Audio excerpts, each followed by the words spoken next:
My name is Noemi Victorino. I am the BC United MLA candidate for the Surrey Guilford riding.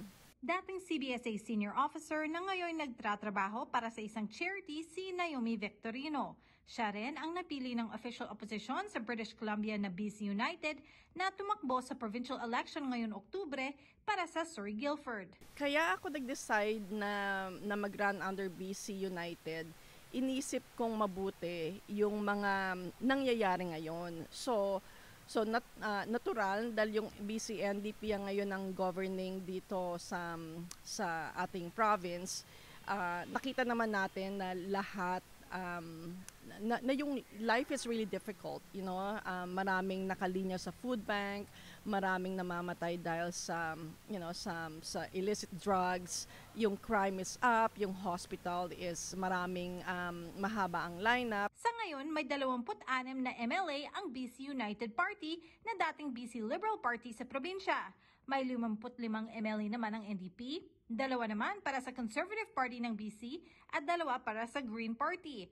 Ayon sa isang online survey ng 800 British Columbians na ginawa ng Research Co ngayon Mayo, may pinakamababang suporta ngayon ang BC United kumpara sa BC NDP at BC Conservatives. For me personally, I don't really pay attention dyan sa mga polling na yan.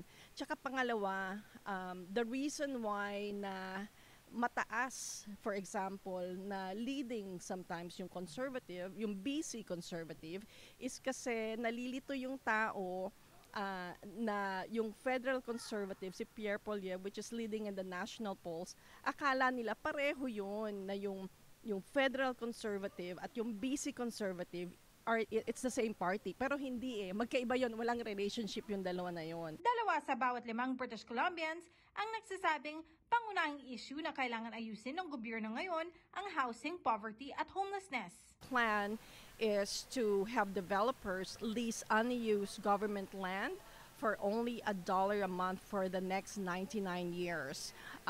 Those are developers that will actually develop low-income housing. So it's very specific. So that will address the housing crisis here in the province. The other specific thing that we will do when we get elected is that we will remove the PST on gas. Sinagot din ni Victorino ang mga tanong tungkol sa planong pagpapatayo ng isang Filipino Cultural Center sa BC na sinusuportahan ngayon ng NDP government. Alam mo, tinatanong ako palagi kung pag ba ako naupo, tatanggalin ko o babawiin ko yung pangako ng current government para doon sa ating Filipino Cultural Center.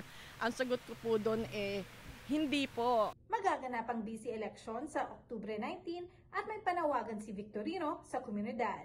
Kung interesado kayo na mag-door knocking, kasama ako, just let me know. Magandang exercise pa rin yun.